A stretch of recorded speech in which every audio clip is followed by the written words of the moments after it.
Welch is great for the win. This is good. Anyways, today behind me I have my 2010 HOODSTACKED TDI Jetta. And this has been my daily driver for quite a few years now. This is probably the longest vehicle I've ever owned, or the longest I've ever owned a vehicle, however you say that. But it's got some issues. And that's what brings us into our video today. So this thing's got a weird intermittent ABS issue. Basically, the ABS light and the traction control light will come on, and it just acts funny. Sometimes before it comes on, it won't shift.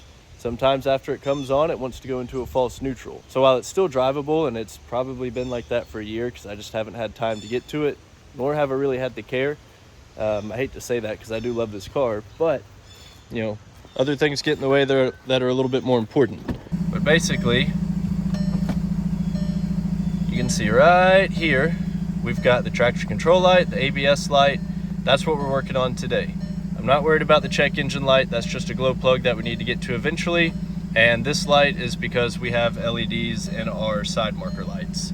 So while having a hood stack daily is pretty fun and awesome, let me be the first to tell you it's not practical. And I say that because I haven't set the hood stack up just right. I really need to go in and drill a hole in the bottom of it, just a tiny little pee hole. Because what happens is when it rains, naturally, you can imagine, it fills up with water. But to combat that, I have this. This is my hood stack cover. So when it rains, or if I know it's gonna rain, or I remember, I try to throw this thing on, and that usually does pretty good of keeping the water out. However, sometimes I forget. And when I forget, and this thing fills up, it basically likes to act like it's hydro-locked. So that's not fun. But we're getting on a tangent here. Diving into today's video, we need to fix this ABS issue. And to do that, we're gonna hook a laptop to it with VAGCOM and see if we can pull the ABS codes and see what's going on. All right, so we have scanned every module in the vehicle. As you can see, we've got quite a list of red in here, and that is not what we wanna see. However, I'm pretty sure I know what most of these are for. So our engine one, that's why we have the check engine light. We have this cylinder 3 glow plug issue. Something I've been meaning to replace, and I'll get to eventually. However, it doesn't really get that cold down here that this car really relies on the glow plugs. And they're about 80 bucks a piece, so if you're gonna do one, you might as well do them all, and it's just not something I've wanted to spend my money on. So it stays broke. Moving on, we've got a transmission fluid pressure adaptation at limit. I'm not quite sure what that one is. Maybe it might be possibly, hopefully, related to our ABS issue. I doubt it, but we'll get to that one later.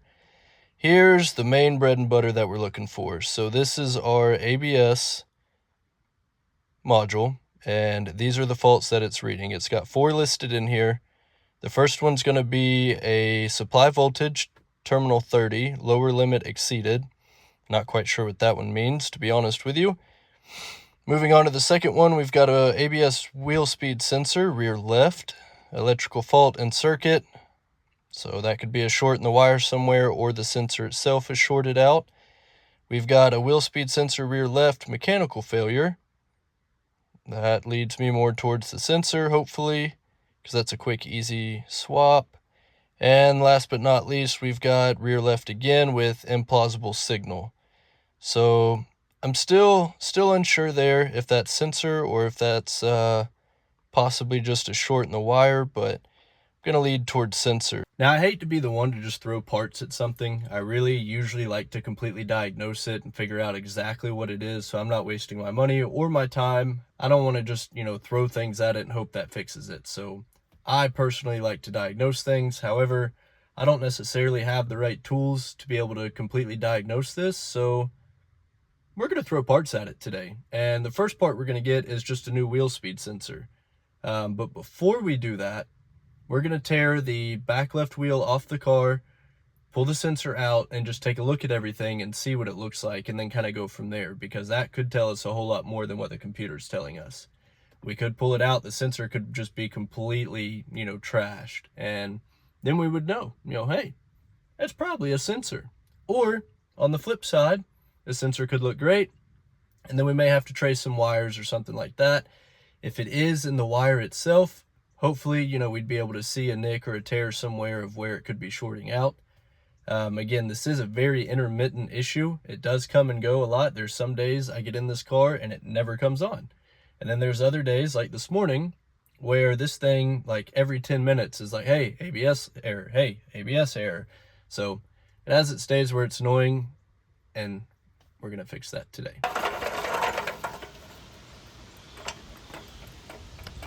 Off-road jack for the win. Do yourself a favor, go get a Harbor Freight off-road jack, especially if you work in gravel or anything like I do.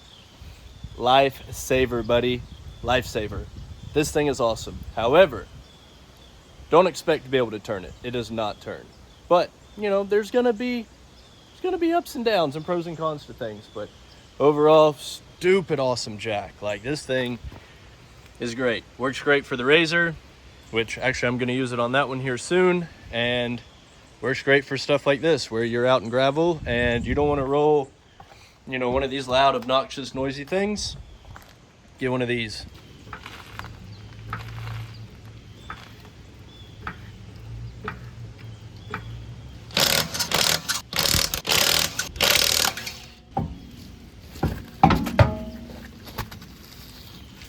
All right, so now that we've got our wheel and tire off, we're gonna be able to see back here way better, kind of get an idea of what's going on. Also, when you have your wheel and tire off, you might as well just go ahead and check your brakes while you're here. And we can't see that side, so it looks good. Can we see it from here? Yeah, it looks like we can. And it's always a good idea just to kind of, you know, do a once over on your bolts, make sure everything looks nice and happy and tight. And from what I can see, they do, so we may put our hands on them later, just make sure everything's nice and tight. It's always a good idea to check up on your bolts and, you know, just kind of give everything a once over. That way you know, hey, everything's good. But moving on, this is our ABS line right here. So this is one big wire, runs through, and it comes in right there. So that is where our wheel speed sensor is. So what I want to do is go ahead and pull that out.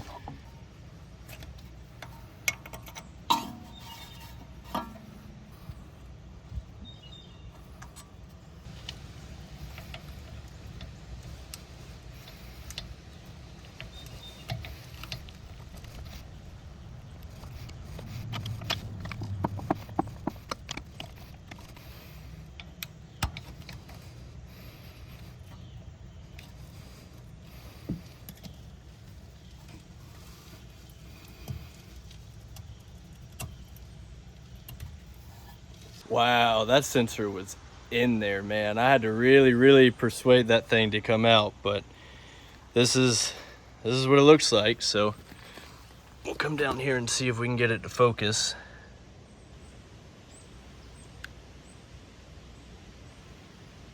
So this thing definitely looks kind of crusty, but I don't know. You know, I don't know if it's bad or not. I mean, I guess we could ohm it out and see and figure out what the resistance should be, and that'll kind of tell us. So we may try that before we go buying one, but yeah. I don't really know what these things are supposed to look like or not look like. I imagine the end probably shouldn't look crushed and flat like that, but who knows?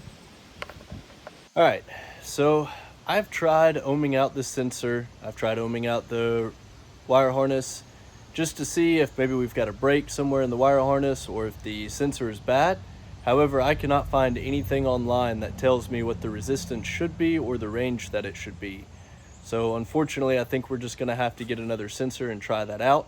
It's not exactly what I wanna do, but in this kind of situation, that's just what we're gonna have to do. So, you know, as you can see, I tried ohming it out. I was getting 14.72 ohms. So again, I don't know if that's where it should be. I don't know if that's outside of the parameters that it should be, but that's where we're at. So with that being said, the sensors are fairly cheap. So I'm gonna go pick one of those up and throw that in there and see if that does the trick. But if you want my advice, don't take my advice and don't throw parts at things. Something like that. I don't know. But yeah, we're gonna go get a sensor and go from there. One eternity later. One ABS wheel speed sensor later. Let's throw this thing in and see if our light goes away. I'm really hopeful that it does, but I also don't have high hopes.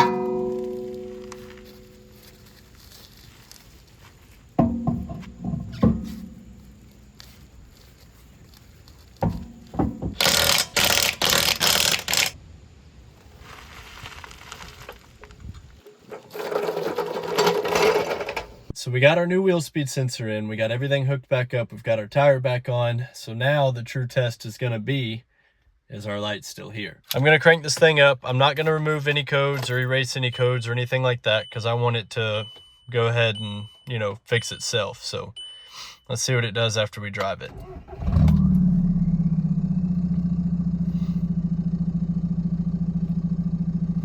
So as of right now, we still have the light, but hopefully as we start driving, that light will go away.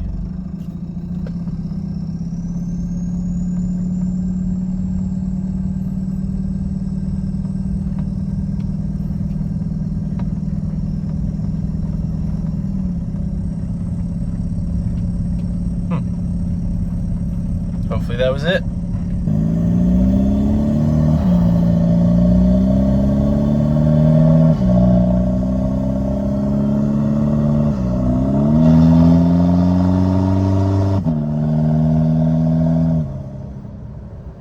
Alright, so I'm going to take this thing on a quick little ride around and see if our light continues to stay off. Hopefully it does, and hopefully it was just that sensor. That'd be really nice if that's all it was. Again, I hate throwing parts at stuff, but sometimes it works out in your favor, and I'm hoping that this is one of those cases. So I guess we'll drive around and time will tell.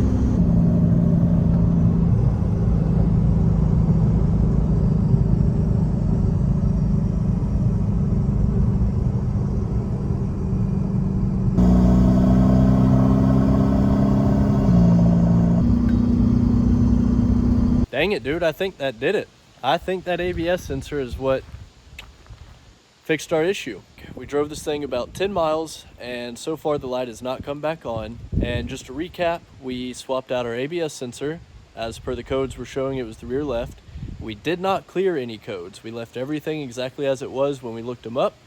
And as you saw in the video, the light came back on, but then as soon as we got even to the end of my driveway, it turned itself off and hasn't come back on. So I think we're in the clear. I'm gonna drive it for the next couple of days just to make sure. But yeah, that should have done it, hopefully. Again, you know, I hate throwing parts at stuff, but when it works and it's great. Well, it's been a few days and I've put quite a fair amount of miles on this thing, and we've got the laptop hooked back up to see if our codes went away. However, it appears everything is still in here. So I'm not sure if it will clear on its own or if we'll need to go ahead and clear them on our side. Obviously, we know the glow plug is still going to be there. We still have that auto trans code for the fluid pressure adaptation limit. And then we still have all of our ABS codes. So again, I don't know if maybe we just need to clear them. So let's try that now.